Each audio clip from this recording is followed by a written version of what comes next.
La biofísica es una disciplina científica que se encuentra en la intersección de la física y la biología. Su objetivo es comprender los procesos biológicos utilizando los principios y herramientas de la física para estudiar la vida desde una perspectiva cuantitativa y basada en leyes físicas. La biofísica es una disciplina científica que combina conceptos y métodos de la física y la biología. La biofísica es una disciplina científica que combina conceptos y métodos de física y la biología para estudiar los procesos biológicos desde una perspectiva física. En el caso de los seres humanos, la biofísica se ocupa de comprender los aspectos físicos y mecánicos de los sistemas biológicos y cómo estos procesos contribuyen al funcionamiento del cuerpo humano. La biofísica busca desentrañar los fenómenos biológicos mediante la aplicación de conceptos fundamentales de la física, como la mecánica, la termodinámica, la óptica, la electricidad y el electromagnetismo. Esto implica analizar los sistemas biológicos y sus componentes a diferentes escalas, desde las moléculas y las células hasta los organismos complejos. Palancas del cuerpo humano. El cuerpo humano, la biomecánica, está representada por un sistema de palancas que constan de segmentos óseos como palancas, las articulaciones como apoyo, los músculos agonistas como las fuerzas de potencia y la sobrecarga como las fuerzas de resistencia. Según la ubicación de estos elementos, se pueden distinguir tres tipos de géneros de palanca. De primer género es la considerada como palanca de equilibrio, donde el apoyo se encuentra entre las fuerzas potencia y resistencia. De segundo género es la palanca de fuerza, donde la fuerza de resistencia se sitúa entre la fuerza potencia y el apoyo. Y de tercer género, considerada la palanca de velocidad, donde la fuerza potencia se encuentra entre la fuerza de resistencia y el apoyo. La palanca que más abunda en el organismo es la palanca de tercer género, que favorece la resistencia y por consiguiente la velocidad de los movimientos y momentos de fuerza. Para provocar el movimiento según el segmento corporal, el músculo agonista es aquel cuyo movimiento puede ser anulado por un antagonista. Este debe realizar una tracción ósea, que es jalar una parte del cuerpo a partir de su inserción móvil. Esta inserción se encuentra a una determinada distancia de la articulación eje del movimiento. La articulación impulsadora es la línea de acción de un músculo y la línea de acción de un músculo presenta con el eje mecánico del hueso movilizado un ángulo denominado alfa. Para determinar el valor de la fuerza que realiza el músculo en los distintos ángulos de excursión articular, es necesario calcularlo a través del momento de fuerza, que equivale al producto de la zona por el brazo de la palanca por el seno de alfa. La posición articular se corresponde a la longitud media del músculo, donde el seno de alfa es igual a 1, el momento de fuerza muscular es máximo. Antes y después de esa posición, los valores de alfa son menores y la eficacia al momento de fuerza se reduce. Ahora hablaremos de ventaja mecánica. Durante un movimiento, la tensión generada por las fibras musculares agonistas cambia dependiendo de las variaciones que sufre la longitud de ambos brazos de palanca, potencia y resistencia.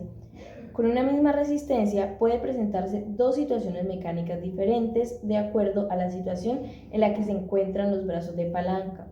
Cuando el brazo de potencia aumenta y el brazo de resistencia disminuye, es una situación de ventaja mecánica, porque se producirá un mayor movimiento. Cuando el brazo de potencia disminuye y el brazo de resistencia aumenta, es una situación de desventaja mecánica. De esto puede deducirse una relación inversamente proporcional entre el brazo de potencia y el brazo de resistencia, cuando ambos brazos de palanca llegan a su máxima expresión, que es el punto crítico, se produce una situación de equilibrio mecánico. La termodinámica es la ciencia de la energía. La palabra termodinámica viene de las palabras griegas therme, que significa calor, y dynamis, que significa fuerza. Para el caso podemos considerar que la energía es la capacidad de realizar cambios. El estudio de la termodinámica se desarrolla a nivel macroscópico, donde se necesita establecer la naturaleza de la materia.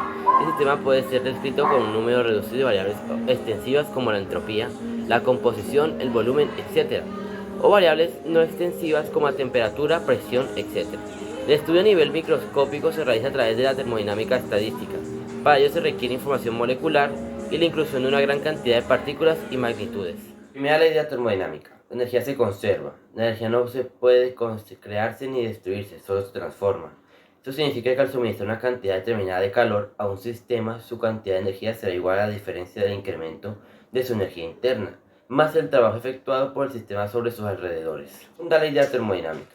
establece que la cantidad de entropía en el universo tiende a incrementarse en el tiempo. Esta ley postula a la irreversibilidad de los fenómenos físicos, o sea, la regula la dirección que debe llevarse a cabo los procesos termodinámicos y la imposibilidad de que ocurran en sentido contrario. Esa es la ley de la termodinámica. El cero absoluto no se puede alcanzar por ningún procedimiento que consiste en un número de finitos pasos. Al llegar al cero absoluto, los procesos de los sistemas físicos se detienen y la entropía poseerá un valor mínimo constante. Formas de transferencia de calor. Conducción. El calor por conducción se produce cuando dos objetos a diferentes temperaturas entran en contacto. El calor fluirá a través del objeto de mayor temperatura hacia el de menor buscando convección. La transmisión de calor por convección tiene un lugar en líquidos y gases. Esta se produce cuando las partes más calientes de un fluido ascienden hacia las zonas más frías, generando de manera una circulación continua del fluido, transmitiendo así el calor hacia las zonas frías. Radiación. Es el calor emitido por un cuerpo debido a su temperatura.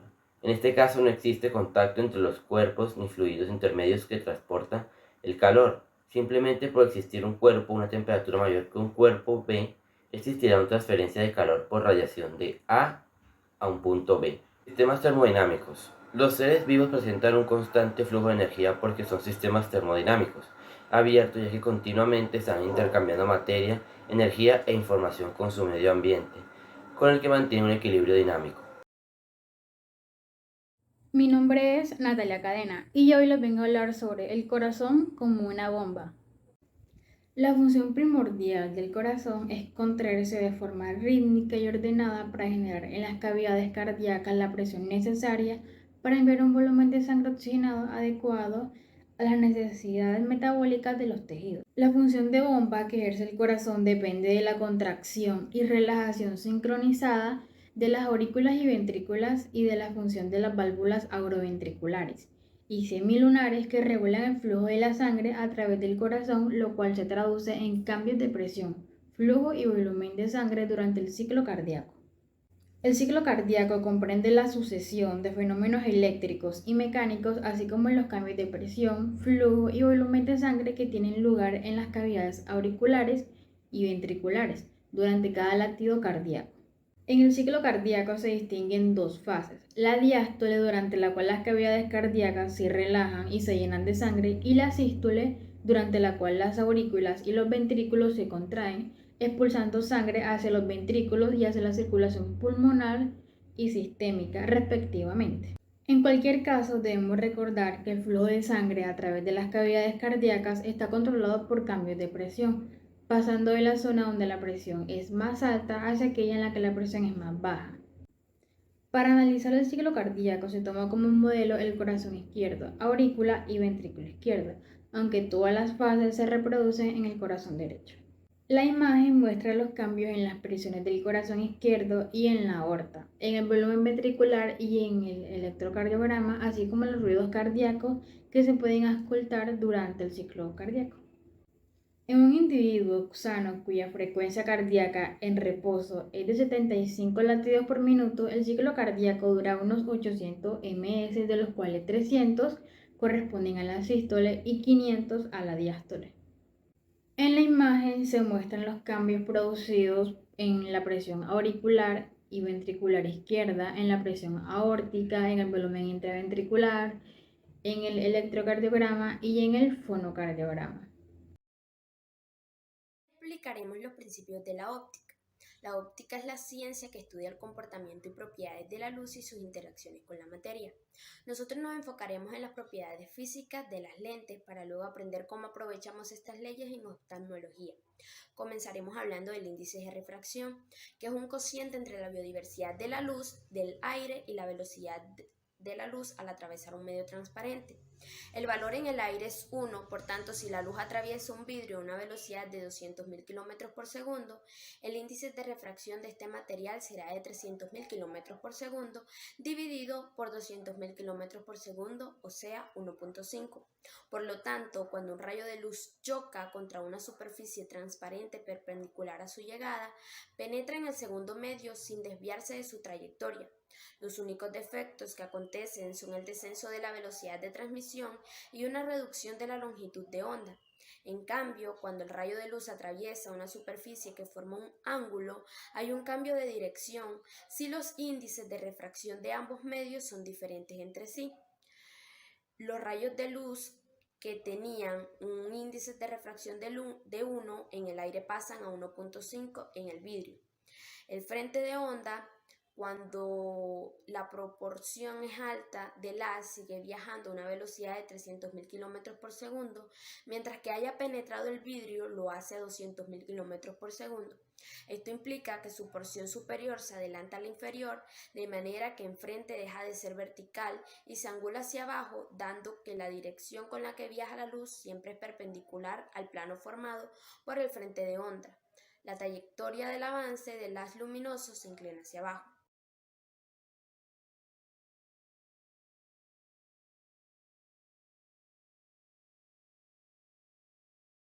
Nota: frente de onda es el lugar geométrico en el que los puntos del medio son alcanzados por un mismo instante por una determinada onda.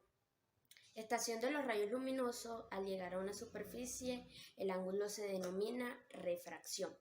Obsérvase especialmente que la magnitud de esta aumenta en función del cociente entre los índices de refracción de los medios transparentes y el grado de angulación existente entre los límites del medio y el frente de onda. Lente convexa. Los rayos de luz se concentran. Esto sucede porque los rayos que inciden en el centro chocan perpendicularmente y por lo tanto atraviesan sin sufrir ninguna refracción, pero al acercarse a los bordes chocan con una superficie que se angula cada vez más. Los más externos se desvían cada vez más hacia el centro, lo que se denomina convergencia de los rayos. La mitad de su giro sucede al entrar a la lente y la otra mitad al salir por el lado opuesto. Si la lente tiene exactamente la curvatura adecuada, los rayos paralelos que atraviesan cada parte de la misma se desviarán justo lo suficiente para que todos se crucen en el mismo sitio, al cual se le llama punto focal.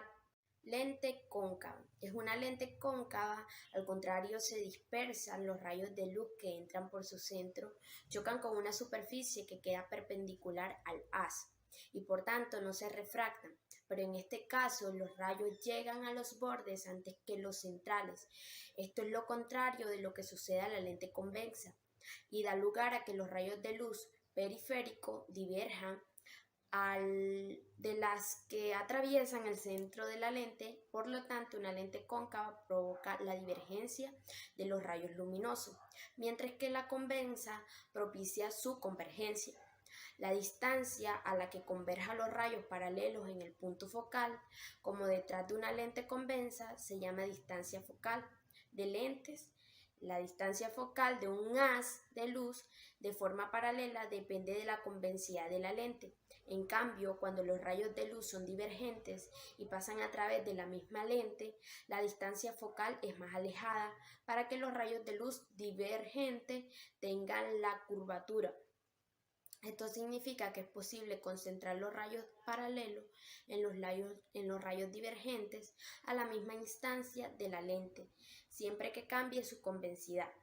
La relación entre la distancia focal de la lente, la distancia de la fuente puntual de la luz, la distancia del foco se expresa en la siguiente ecuación, en la que F es la distancia focal de la lente para los rayos paralelos, A es la distancia de la lente a la fuente puntual de la luz y B es la distancia al foco desde el otro lado de la lente.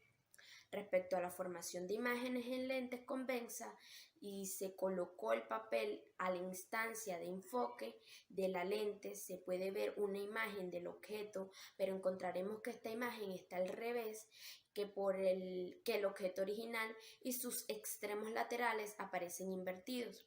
Esto ocurre porque los rayos luminosos atraviesan el centro de la lente convexa sin sufrir una refracción en ninguna dirección. Se observa que los emitidos por cada fuente puntual llegan a un punto focal en otro lado de la lente que está directamente alineado con la fuente puntual y el centro de la lente. Poder dióptrico. El poder dióptrico de una lente se mide según la desviación de los rayos luminosos por una lente. Mientras mayor sea esta, mayor es el poder de refracción. Este poder se mide en dioptrías. Las lentes convexas son positivas y las lentes cóncavas son negativas. En la lente convexa se realiza la ecuación 1 metro entre la distancia focal. De esta forma, si una lente tiene una distancia focal de 1 metro, tendría una dioptría. Si su distancia focal es 0,5 metros, tendría 2 dioptrías. Y si es 0,1 metros, serían 10 dioptrías. El poder dióptrico de las lentes cóncavas no se puede establecer en función de la distancia focal existente después de atravesarlo, porque los rayos luminosos divergen en vez de concentrarse en un punto. Sin embargo, si se dispersan los rayos de la luz en la misma proporción en que una lente convexa de otra los reúne. Se dice que la lente cóncava tiene una potencia dióptrica de -1. Analógicamente se separan los rayos luminosos, tanto como los concentros en la lente de 10 dioptrías. Se habla que posee una potencia de -10 dioptrías.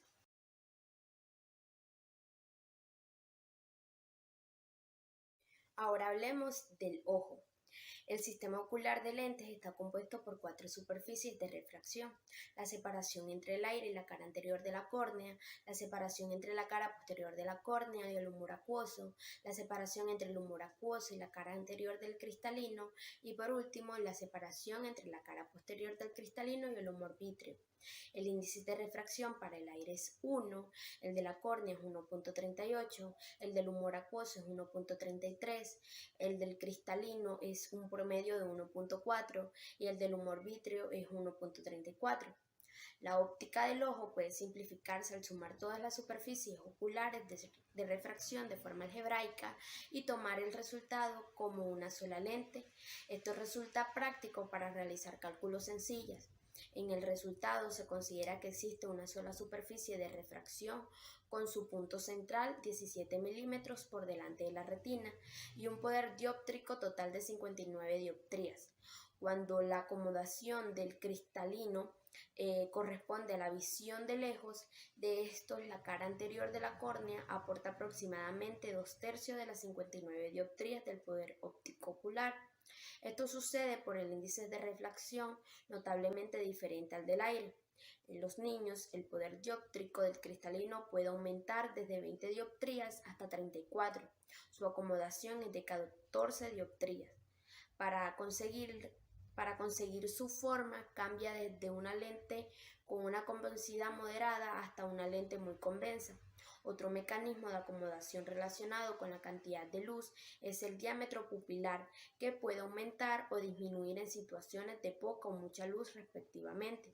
Al igual que la hoja de papel, el sistema ocular de lentes puede enfocar una imagen sobre la retina, pero el resultado invertido con respecto al objeto.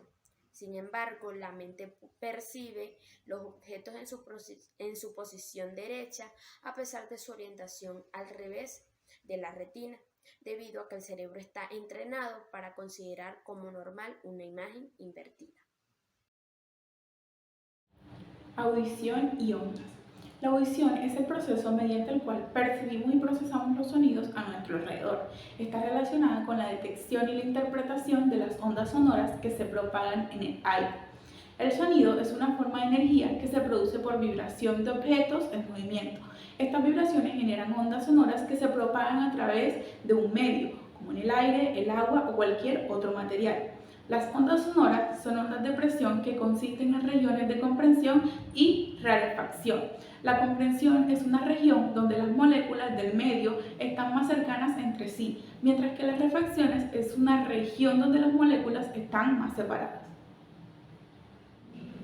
Los oídos están activos constantemente, captan las ondas sonoras y las transforman en información que el cerebro es capaz de interpretar, como por ejemplo la música y el arte. El sonido es una onda de presión que puede vibrar tanto rápido como lentamente y se propaga en un medio elástico. Las vibraciones lentas producen sonidos graves, mientras que las vibraciones rápidas producen sonidos agudos. El sonido entra en el oído y se cataliza a través del conducto auditivo para alcanzar la membrana timpánica.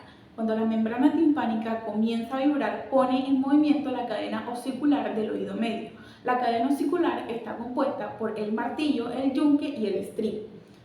Las vibraciones del sonido se transmiten a través de la cadena osicular hacia el oído interno. En el oído interno, la cóclea desempeña un papel fundamental. Es aquí donde la energía mecánica de los sonidos se transforma en complejas señales eléctricas que más tarde se transmiten al cerebro.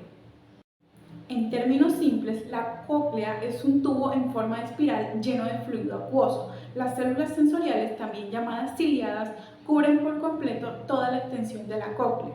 Estas células ciliadas poseen distintos grados de sensibilidad para la detección de los diferentes tonos o frecuencias. Esto permite al oído percibir todo el espectro de los sonidos. La transformación de las vibraciones mecánicas en pulsos eléctricos es un proceso complejo resultado del movimiento de las células ciliadas en la cóclea.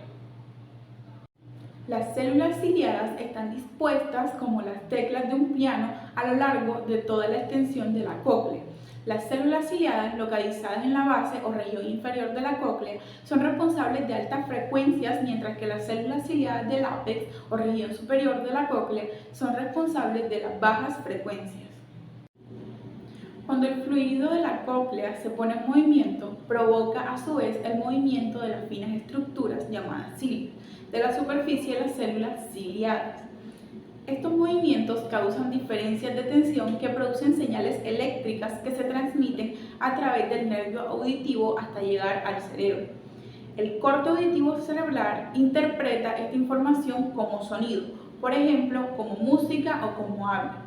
Toda esta sucesión de eventos, incluyendo los distintos pasos que convierten las ondas sonoras del medio ambiente en información que el cerebro es capaz de interpretar, suceden tan rápidamente que las personas pueden oír el sonido al instante y de manera continua. En este complejo proceso existen varios factores que pueden provocar que una persona experimente una pérdida auditiva. La pérdida auditiva puede variar desde una pérdida leve a moderada hasta una pérdida total de la audición. En general, existen 3 tipos de pérdida auditiva que definen la una de la otra dependiendo de la parte del oído que esté afectada, pudiendo ocurrir en el oído externo, medio o interno. La biofísica en el cuerpo humano aplica los principios y métodos de la física al estudio de los procesos biológicos. Se enfoca en comprender cómo los fenómenos físicos se relacionan con la función y los procesos biológicos del organismo. Esto incluye áreas como la bioelectricidad, la biomecánica, la óptica biológica, la biofísica molecular y la física de los sistemas fisiológicos. La biofísica proporciona herramientas para investigar y comprender los mecanismos fundamentales de la vida y tiene aplicaciones en medicina y biotecnología.